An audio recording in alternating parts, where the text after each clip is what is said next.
नमस्ते प्यारे बच्चों। तो हम समझ रहे थे एड ग्रेड अभ्यास पुस्तिका कक्षा 5वीं भाषा भारती।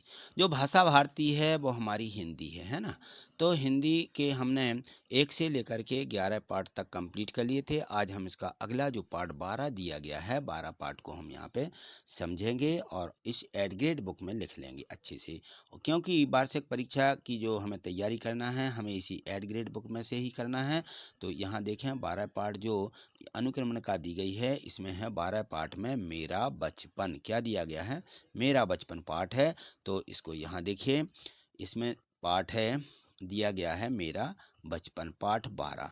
मेरा बचपन से मतलब है कि जब हम छोटे थे तब हम उस समय की याद करते हैं, किस प्रकार से करते हैं, हम क्या करते थे।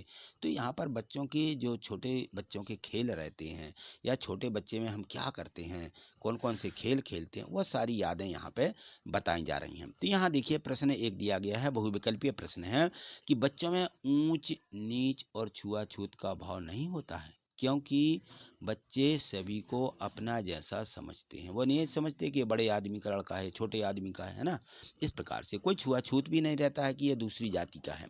प्रश्न 2 देखिए, प्रश्न 2 में दिया गया है कि बिटिया के मिट्टी खिलाने पर माँ ने क्या कहा। माँ ने क्या कहा भाई कि तुम ही खाओ। क्या कहा, तुम ही खाओ, खाओ। उन्हीं की आवाज में उन्होंने कह दिया था, जो बिटिया थी उनकी, है ना, उन्होंने कहा तुम ही खाओ, खाओ नहीं काओ, ऐसा। तो अपन का यहाँ पे जो डी वाला है यह हमें यहाँ पे लिख देना है। ठीक, चलिए आगे देखिए। प्रश्न तीसरा दिया गया है, प्रश्न तीसरा में है बचपन की कौन सी बातों को भूला नहीं जा सकता। कौन सी बातें हैं जो हम भूल नहीं सकते हैं।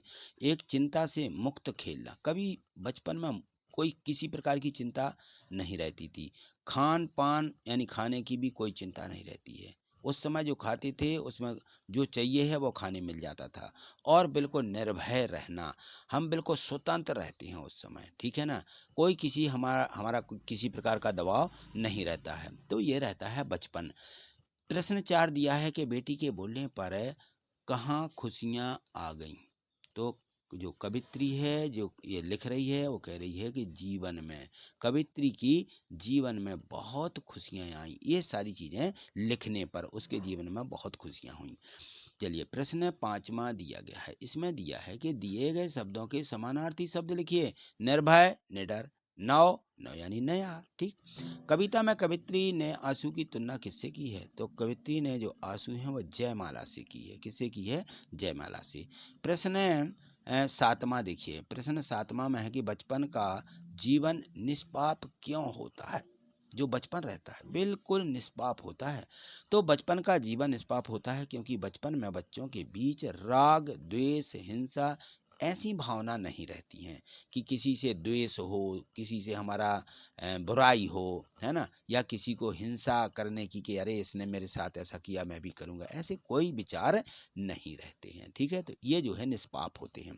प्रश्न 8 देखिए, प्रश्न 8वां में दिया गया है कि माँ का हृदय खुशी से प्रफुल्लित कब हो गया था। तो जब उनकी बिटिया ने माँ को मिट्टी खाने को कहा, माँ तुम ही खाओ, माँ तुम भी खाओ, तब उनका हृदय प्रफुल्लित हो गया और बोला तुम ही खाओ। ऐसा तब उन्होंने उनका देखा कि उनकी माँ का हृदय बहुत गदगद हो गया था। चलिए प्रश्न 9वां देखिए, इसमें दिया गया है कि योजक चिन्ह के कोई 5 उदाहरण लिखिए, जैसे माता पिता। और योजक चिन्ह हम पिछले पाठ में अच्छे से सीख चुके हैं। जैसे यहाँ दादा दादी दिया तो यहाँ बीच में चिन्ह लगना चाहिए था। ऊंच नीच है तो ऊंच नीच के बीच में चाचा चाची, ऊंच यहाँ पे हमें क्या करना है, इनके बीच में योजक चिन्ह लगाना है। तो यहाँ डैश इस प्रकार से आप लगा देंगे। ठीक है, ये है योजक चिन्ह। यहाँ पे योजक चिन्ह ऊंच नीच, यहाँ चाचा चाची, यहाँ भी दुख सुख। तो यहाँ जो शब्द दिए हैं इन सभी में हमें लगा लेना है। ठीक है, यहाँ मामा मामी, धीरे धीरे, ये क्या लगे हुए हैं बीच में, योजक चिन्ह। इनको योजक चिन्ह कहा जाता है। अगला प्रश्न देखिए, प्रश्न 10वां दिया गया है कि बचपन में रोने या मचल जाने में भी आनंद आता था। क्यों, क्योंकि बचपन में छोटी छोटी बातों में रोना फिर हंसना, कुछ मांगने पर नहीं मिलता है तो रोना और मिलने पर सन्ना जाना, यानी बिल्कुल शांत हो जाना। इसमें बहुत आनंद आता था, तुरंत रोने लगते थे, तुरंत मचल जाते थे, और जो वस्तु मांग रहे थे वो मिल जाती है तो बिल्कुल तुरंत शांत हो जाते थे, कोई गुस्सा नहीं, कोई उसमें बुराई नहीं होती थी। ठीक है, तो ये है बचपन। जब हम बचपन में छोटे थे तो इस प्रकार से हम भी आनंद लेते थे। चलिए अगला प्रश्न देखिए, प्रश्न 11 दिया गया है। यहाँ पर देखिए, इसमें है आपका कौन सा खेल खेलना आप पसंद करते हैं, वह कैसे खेलते थे, आप यहाँ पे अपने शब्दों में उसको लिखेंगे। ठीक है, तो कौन सा खेल होता है, छोटे में कई खेल होते हैं जो आपको पसंद होंगे। जैसे हमने यहाँ पे लिख दिया है कि हमें कबड्डी खेलना पसंद है।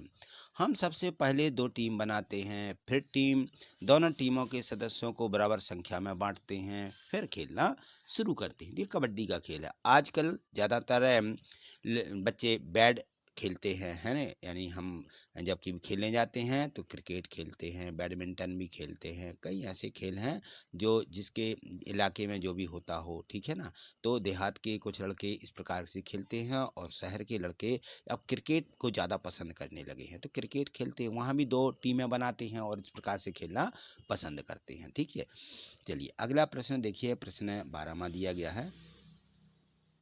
इसमें है कि आपके छोटे भाई बहन के क्रियाकलापों के बारे में कोई 7 वाक्य लिखिए। वो किस प्रकार से क्रियाकलाप हमारे साथ करते थे, हमारे साथ किस प्रकार से वो व्यवहार करते थे, तो उसको हमें यहाँ पे लिख देना है। चलिए यहाँ पे हम लिखेंगे कि मेरा बड़ा भाई है या मेरा भाई और मैं आपस में मिट्टी से खेलते थे। किससे? मिट्टी। और हम दोनों एक साथ खाना खाते थे। हम अपने खिलौनों से भी खेलते हैं। हम दोनों साथ साथ स्कूल जाते हैं। मेरे भाई ने साइकिल चलाई और मुझे भी चलाना सिखाया। चलाना, ला में आखी लगा लीजिए, चलाना सिखाया। हम दोनों एक साथ पढ़ते हैं। हम स्कूल का होमवर्क माने गृह कार्य, होमवर्क यानी क्या होता है? गृह कार्य, ऐसा लिख लीजिए, गृह कार्य भी साथ साथ करते हैं, गृह कार्य। ठीक, इस प्रकार से हम ये जो है दोनों एक साथ में करते थे। तो ये जो प्रश्न दिए गए हैं सभी को समझ करके आपको लिखना है। तो आज इतना ही, मिलते हैं अगली वीडियो के माध्यम से। आगे देखने के लिए चैनल आपने सब्सक्राइब कर लिया होगा, नहीं किया है, यदि आप चैनल पर नए हैं तो चैनल को सब्सक्राइब करके रखिए, जिससे कि आपको सभी वीडियो मिलती रहें। तो सब्सक्राइब आप कर लिया होगा तो ठीक है, नहीं किया है तो देखिए ये यहाँ पे सब्सक्राइब लिखा रहता है ना, तो इसको क्लिक कर लें और वीडियो को लाइक करें। लाइक करने के लिए चिन्ह बना है, आप जैसे क्लिक कर देते हैं तो आपको वीडियो आपके यूट्यूब चैनल पर सर्च करने पर सबसे पहले आपको वीडियो मिल जाएंगी। ठीक है, थैंक यू, धन्यवाद।